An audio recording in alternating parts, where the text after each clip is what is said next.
The RTX 4090 is an absolute behemoth, and we're just talking about the Founders Edition card.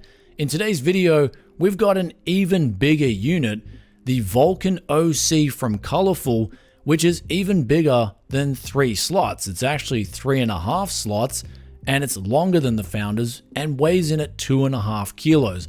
So if you thought graphics cards couldn't get any more ridiculous, then Colorful are showing you how ridiculous it can get. But the size of this cooler does give you impressive temperatures, that is on the low side, and also low noise.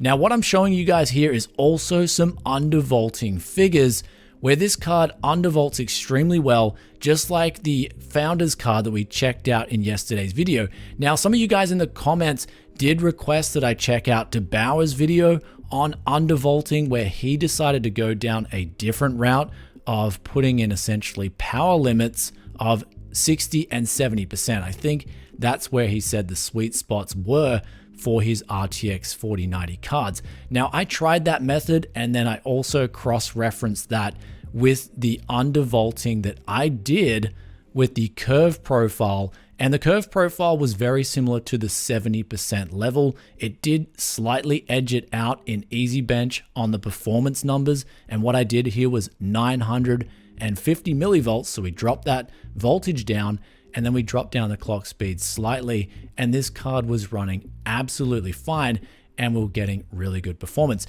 Now, one thing I'm going to talk about before we get into the dedicated 4K numbers, comparing this against the Founders Edition card, I will say that a lot of people are saying you don't need this kind of power.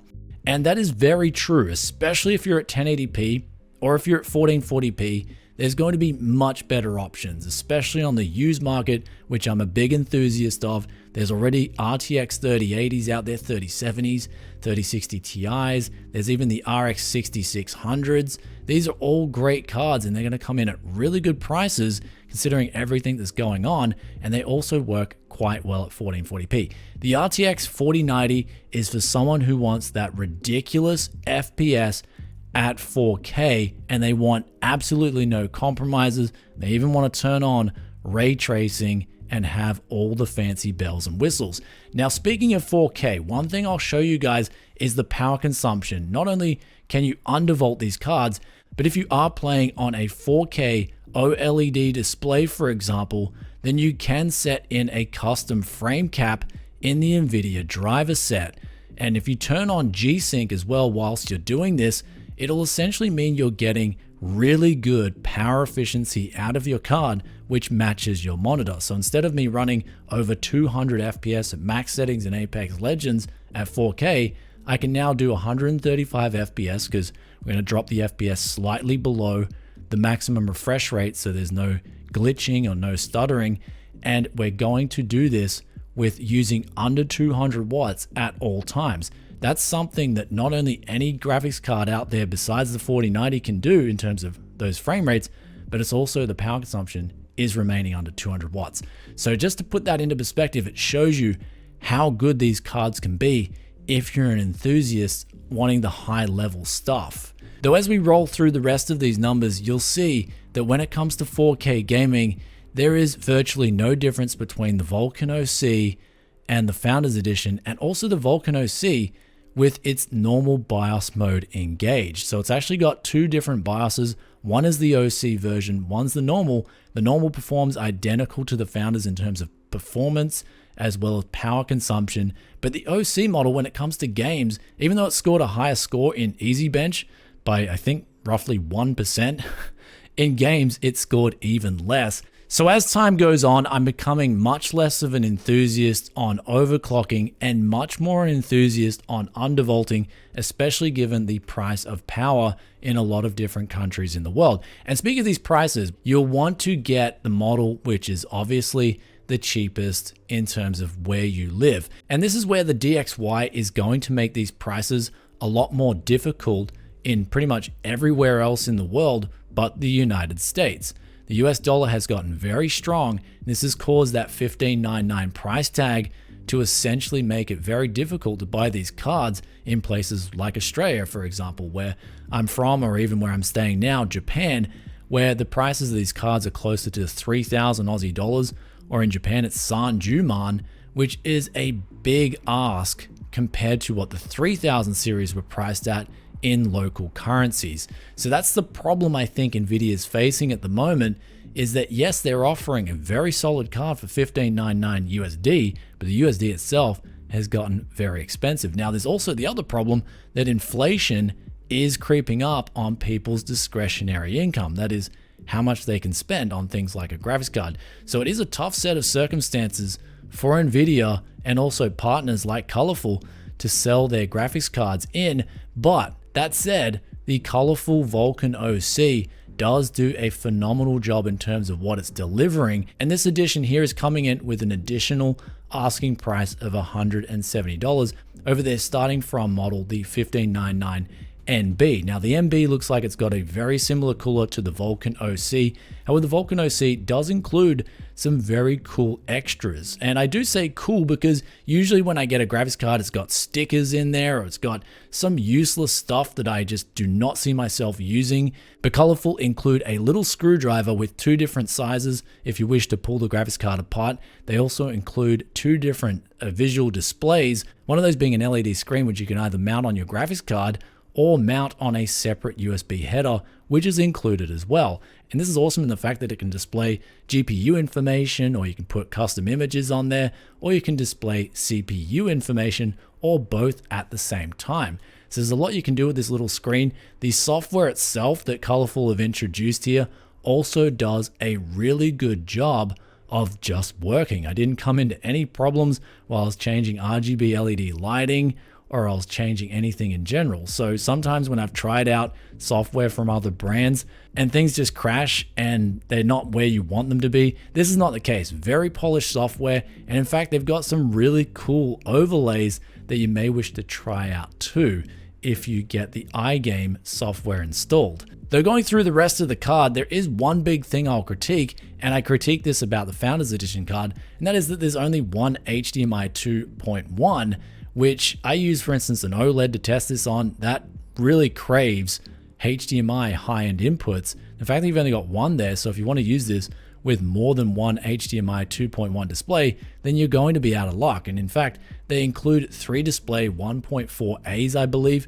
not even DisplayPort 2s. And so the outputs, in my opinion, they could definitely use at least 2 HDMI 2.1s, or of course include DisplayPort 2s. But even then, a lot of monitors coming out really only want HDMI 2.1 on the high end. So I would prefer to see more HDMI 2.1s on these graphics cards going forward. Though as for the rest of the card, extremely solid build quality. At the end, you also have the option to mount the included GPU anti-sag bracket, and you can mount that in your case and not have to worry about your GPU sagging on the other end of the PCIe slot point. And on to DLSS 3. At this point in time, I would not be buying an RTX 4090 for DLSS 3.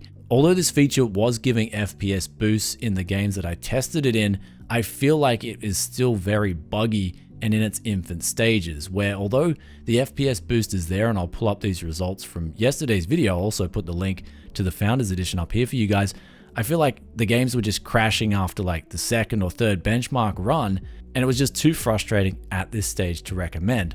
Also, I got asked about GDDR6X memory temperatures, and they are absolutely fine both on the Founders card and in particular this Colorful card, where they're running under 70 degrees at all times while I was running these gaming benchmarks. Also, if you're wondering about power supply consumption, in all the tests that I've done in today's review and also yesterday's review, I've used an 850 watt Corsair RM850X power supply, and it's done an absolutely fine job, even with piggyback cables, which this graphics card comes included with a PCIe Gen 5 adapter, which will require 4 8-pin PCIe cables, and nothing happened. Even testing furmark, which went over 500 watts direct for the GPU in the Turbo OC mode, I had no problems where that was scoring over 800 watts from the wall.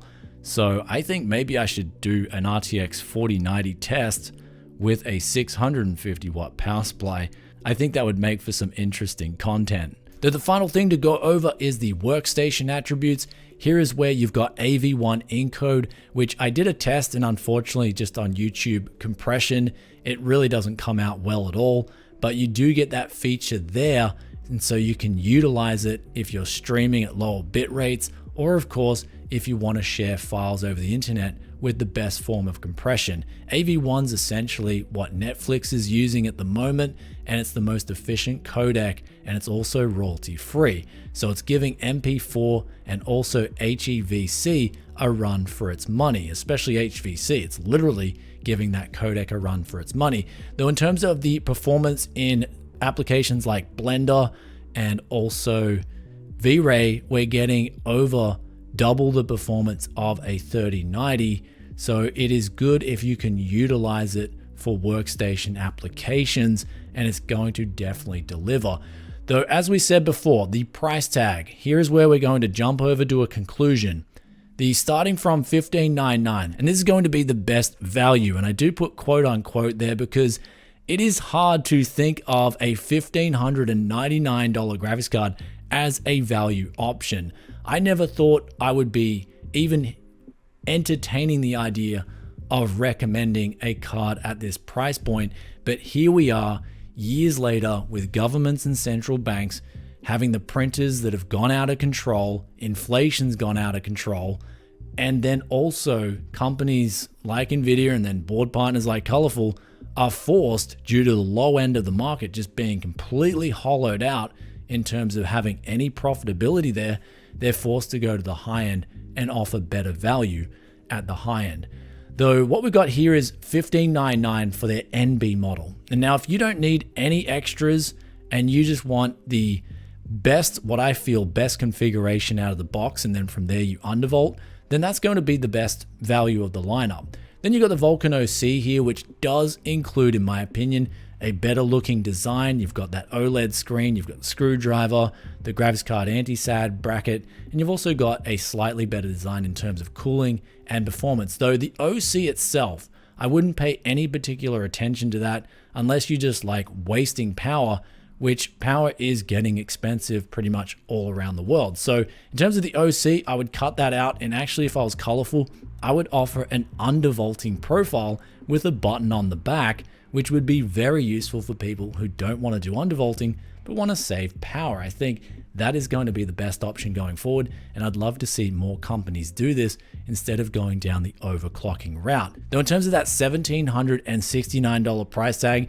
if you are spending this kind of money and you want that little bit more that's really not going to give you any more performance, it's just cool extra touches, then ultimately that choice is up to you. Though I will say one thing, and that is Colorful are the #1 GPU volume shipment company in the world for a reason. They are providing some of the best value out of the partners out there in terms of performance and getting the job done with low temperatures and low noise. And the build quality in this case is second to none. They've done a good job. There's no wobbly fans, unlike the NVIDIA Founders Card, which we took a look at yesterday, has a wobbly fan. I'm still yet to hear back from NVIDIA on that one. Though the Vulcan OC has had that attention to detail, and it really does shine, all pun intended, when it comes to having a good experience.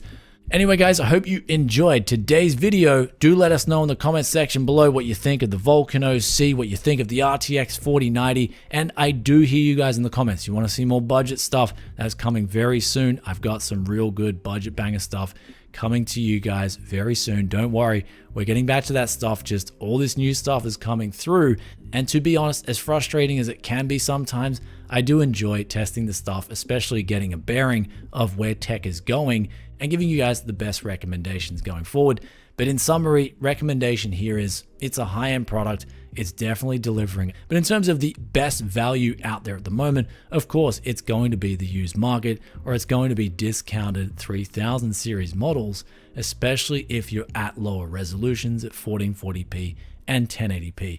Anyhow, guys, I'll catch you in another tech video very soon. If you've stayed this far and you're enjoying that Tech Yes content, you know what to do. Hit that like button and also hit that sub button and ring the bell to get the videos as soon as they drop. And I'll catch you in another tech video very soon.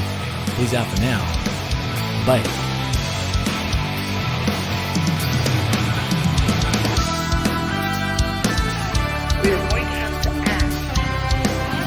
This is like common sense.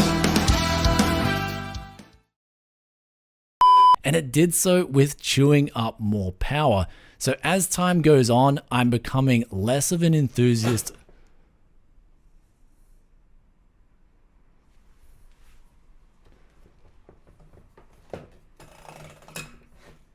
That's what happens when you have a CPU cooler just standing freely.